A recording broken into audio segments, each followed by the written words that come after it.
요한복음 9장 1절에서 41절까지 9장 전체 다 볼 건데요.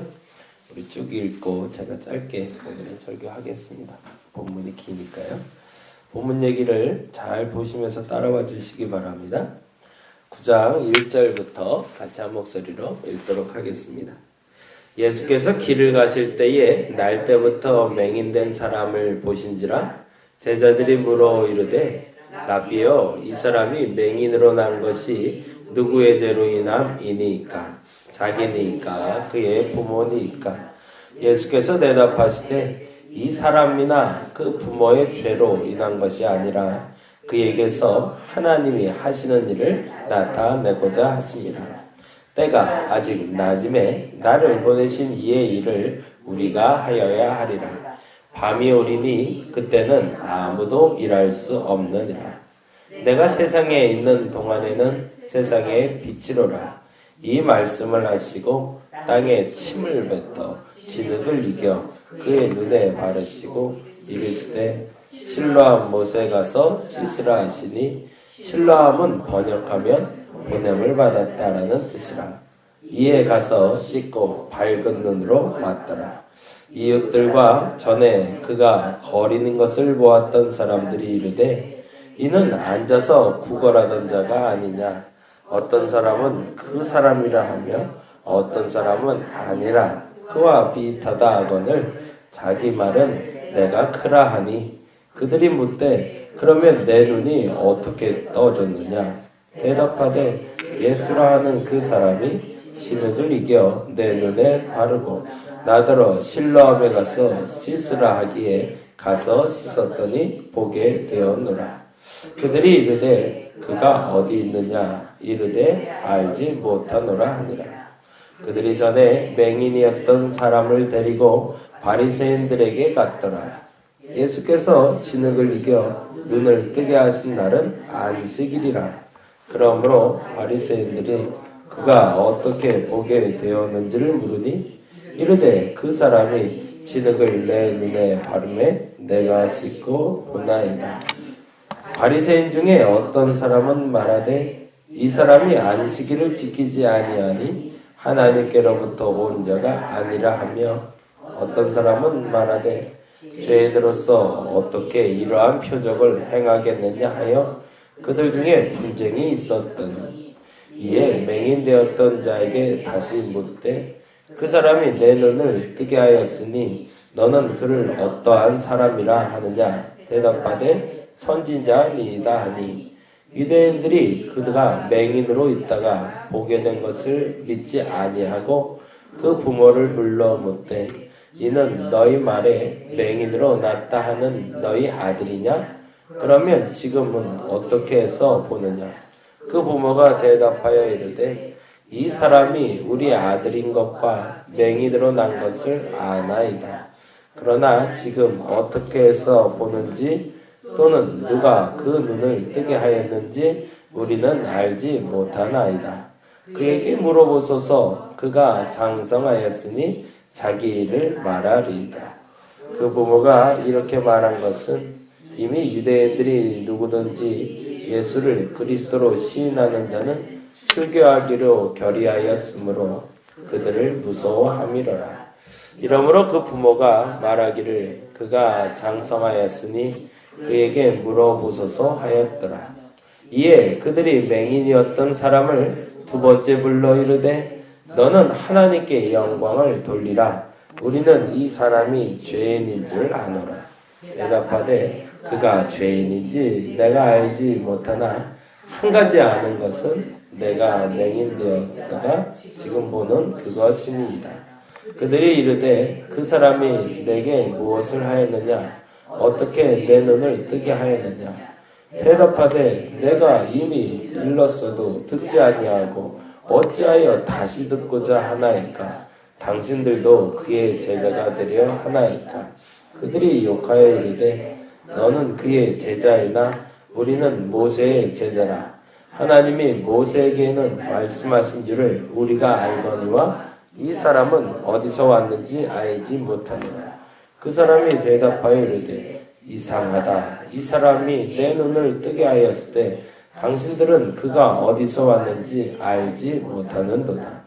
하나님이 죄인의 말을 듣지 아니하시고 경건하여 그의 뜻대로 행하는 자의 말은 들으시는 줄을 우리가 아나이다. 창세의 맹인으로 난 자의 눈을 뜨게 하였다함을 듣지 못하였으니 이 사람이 하나님께로부터 오지 아니하였으면 아무 일도 할 수 없으리이다. 그들이 대답하여 이르되 내가 온전히 죄 가운데서 나서 우리를 가르치느냐 하고 이에 쫓아내어 보내니라. 예수께서 그들이 그 사람을 쫓아냈다 하는 말을 들으셨더니 그를 만나사 이르시되 내가 인자를 믿느냐? 대답하여 이르되 주여 그가 누구시오니까 내가 믿고자 하나이다. 예수께서 이르시되 내가 그를 보았거니와 지금 너와 말하는 자가 그이니라. 이르되 주여 내가 믿나이다 하고 절하는지라. 예수께서 이르시되 내가 심판하러 이 세상에 왔으니 보지 못하는 자들은 보게 하고 보는 자들은 맹인이 되게 하려 함이라 하시니 바리새인 중에 예수와 함께 있던 자들이 이 말씀을 듣고 이르되 우리도 맹인인가? 예수께서 이르시되 너희가 맹인이 되었더라면 죄가 없으려니와 본다고 하니 너희 죄가 그대로 있느니라. 아멘. 오늘 본문은 맹인이 눈뜬 장면으로 시작돼서 마무리하는 장면까지 9장 전체에 다 기록이 되어 있는데 아주 특별하게 요한복음에만 좀 상세하게 기록되어 있어요. 근데 기준이 되는 게 있는데 그게 뭐냐면 9장 1절, 2절, 3절 말씀과 동그라미를 한번 해놔보세요. 9장 1절, 2절, 3절 말씀과 9장 34절 말씀과 9장 41절 말씀이 지금 예수를 비방하는 그 바리새인들, 그 유대인들에 대한 기준입니다. 삶의 기준을 정해놓고 사는 사람에 대한 이야기인데요. 9장 1절, 2절, 3절 그리고 9장 34절, 9장 41절이 바로 그 바리새인들과 유대인의 기준이에요.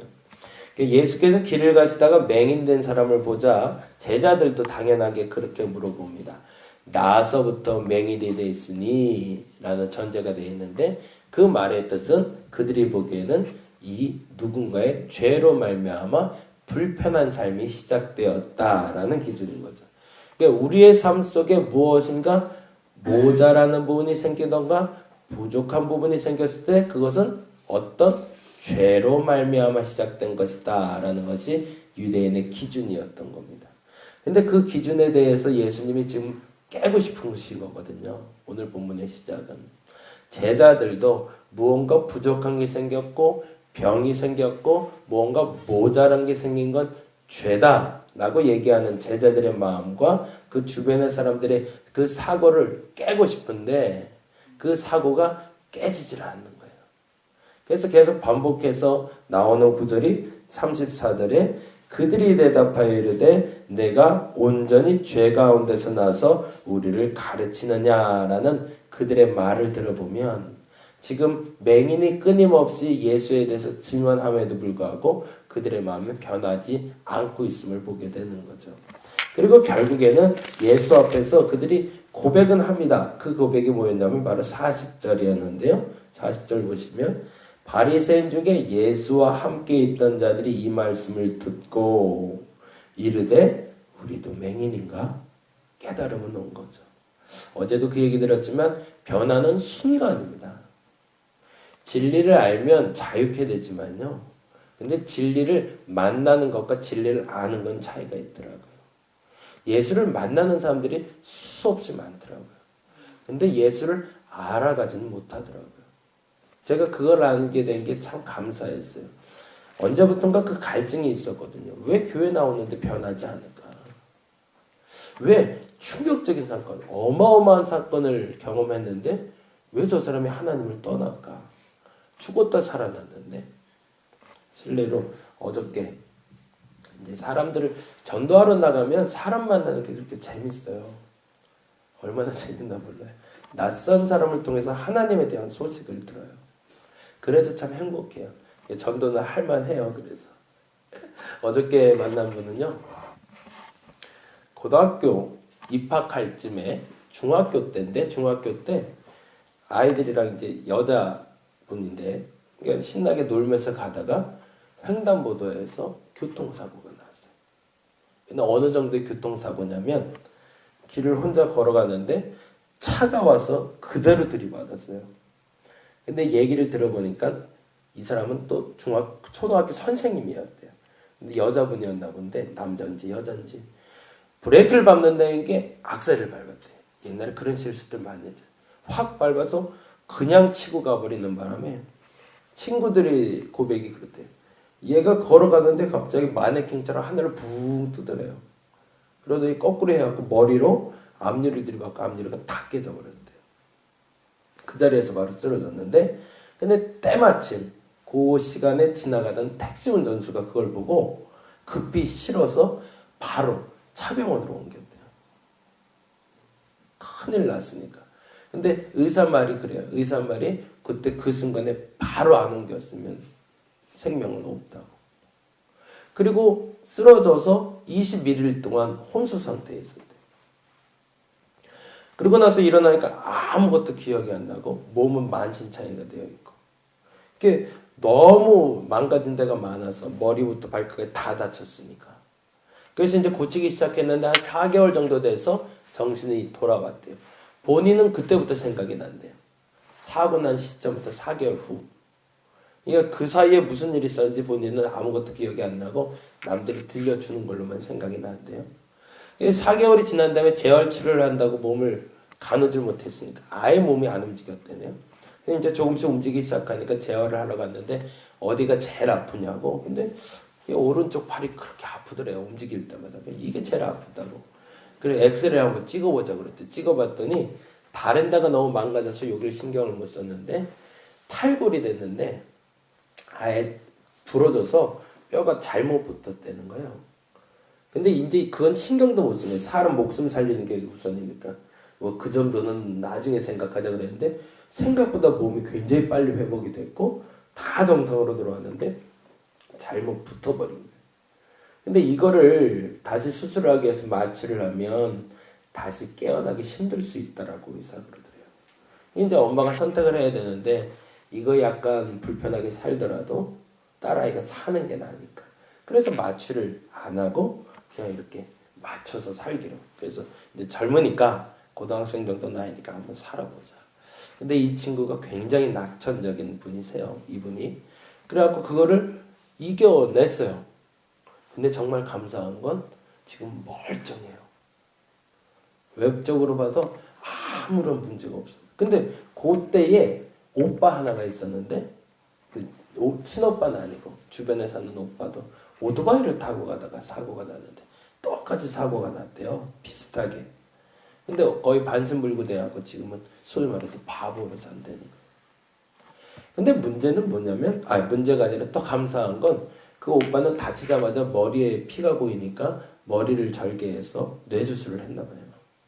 근데 이분은 다쳤을 때 피가 고였는데 안쪽으로 한 거고 바깥으로 튀어나왔나 봐요. 피가.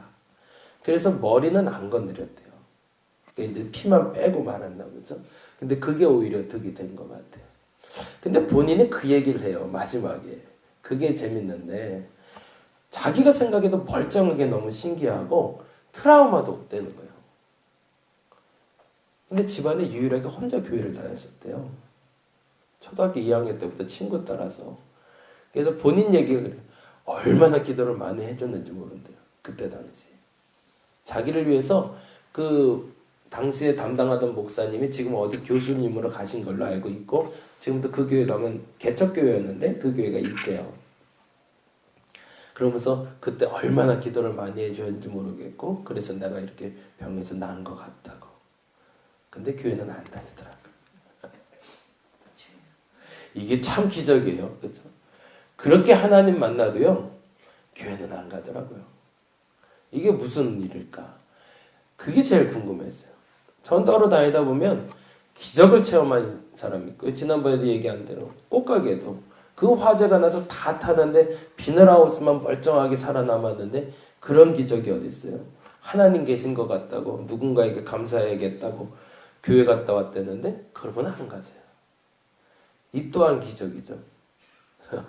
이런 기적이 어디 있어요? 하나님을 만나는 시점이 있고요. 하나님을 알아가는 시점이 있더라고요.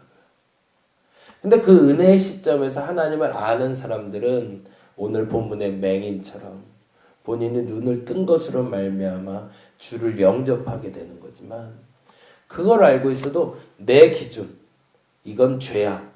이걸 깨지 못하는 바리새인과 유대인들은 예수를 죽이고자 하고 오히려 그거에 대해서 증언하는 부모에 대해서도 죽이려 들자 부모들도 그 입을 막고 그에 대한 고백을 멈춰버리는 장면이 오늘 나오고 있습니다. 모든 사람을 하나님이 만나주고 계십니다. 그걸 여러분이 믿으시기 바랍니다. 모든 사람을 만나주십니다. 근데 문제는 알아가는 사람은 많지 않다라는 겁니다. 오늘도 하나님이 여러분을 만나주실 겁니다. 그런데 여러분은 고백할 수 있기를 간절히 바랍니다. 오늘도 나와 함께 하시는 하나님. 그리고 혹여 이제 전도하시다가 만나는 분들 중에 이 또한 하나님이 만나 주셨구나라고 깨달아 주시는 분이 있다면 그를 위해서 기도해 주시기 바랍니다. 뭘 기도하면 될까요? 아하, 하나님을 만났는데 하나님을 알지 못하는구나. 저 만남을 통해서 하나님을 알게 하옵소서라고. 그래서 그 사람이 또 다른 한 사람에게 하나님을 전할 수 있도록. 지금 맹인은 계속 전하잖아요. 그 부분만 보고 마무리하겠습니다. 보세요. 27절 말씀입니다. 27절 하도 답답하니까 맹인이 이렇게 얘기합니다. 27절 대답하되 뭐라고 돼 있죠? 내가 이미 일렀어도 계속 얘기를 했잖아요. 너 어떻게 눈 떴냐? 어떤 사람이 눈 뜨게? 그 사람이 누구냐? 난 모른다.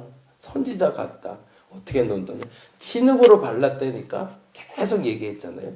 내가 이미 일렀어도 듣지 아니하고 어찌하여 다시 듣고자 하나이까? 답답합니다. 그 뜻이죠.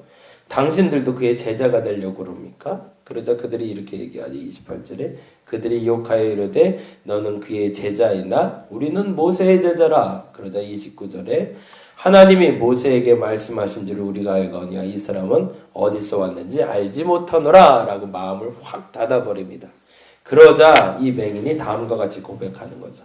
30절이에요. 보세요. 이상하다. 그 사람이 대답하여 이르되 이상하다. 이해가 안 된다는 거죠. 이상하다. 이 사람이 내 눈을 뜨게 하였으되 당신들은 그가 어디서 왔는지 알지 못하도다. 그게 이해가 됩니까? 난 눈이 떠졌고 근데 이 눈이 뜬 것 31절에 하나님이 죄인의 말을 듣지 아니하시고 경건하여 그의 뜻대로 행하는 자의 말을 들으신 줄 우리가 아나이다. 나 같은 맹인도 알고 있는 게 있습니다. 하나님은 죄인 말 듣지 않습니다. 경건한 자의 말을 듣지. 나도 그건 알아요. 그러면서 32절에 창세 이후로 맹인으로 난 자의 눈을 뜨게 하였단 말을 내가 듣지 못하였으나 이 사람이 하나님께로 오지 않았으면 아무 일도 할 수 없으리이다. 라고 맹인이 고백하고 있죠. 저와 여러분에게 일어나는 사건 다시 한번 점검하시기 바랍니다. 하나님은 지금도 만나주십니다. 그러나 하나님을 알아가는 데까지는 시간이 필요합니다. 그러나 하나님을 아셨다면 그 복음을 전할 수 있는 저와 여러분 되시기를 간절히 바랍니다. 기도하겠습니다. 기적을 봅니다.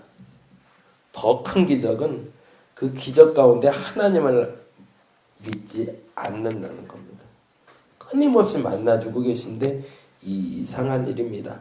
그 어떤 기적을 보아도 하나님을 만나고도 하나님을 알아가지 못하고 있습니다. 그들에게 하나님을 전하게 하여 주옵소서. 그들이 진짜 하나님을 알아가게 하여 주옵소서. 그리고 하나님의 사람으로 살아가게 하여 주옵소서. 남 얘기가 아니라 내 얘기입니다. 오늘도 하나님이 나를 만나주시는데 신기합니다. 내가 알지 못합니다. 그리고 고백하지 못합니다. 그것을 죄로 여기는 것이 아니라 이제는 깨달아 알게 하여 주옵시고 하나님이 나의 눈을 뜨게 하신 것을 알아 오늘 하나님의 사람으로 살아가게 하여 주시옵소서. 감사합니다. 고마우신 예수님 이름으로 기도드렸습니다. 다 같이 기도하고 돌아가도록 하겠습니다.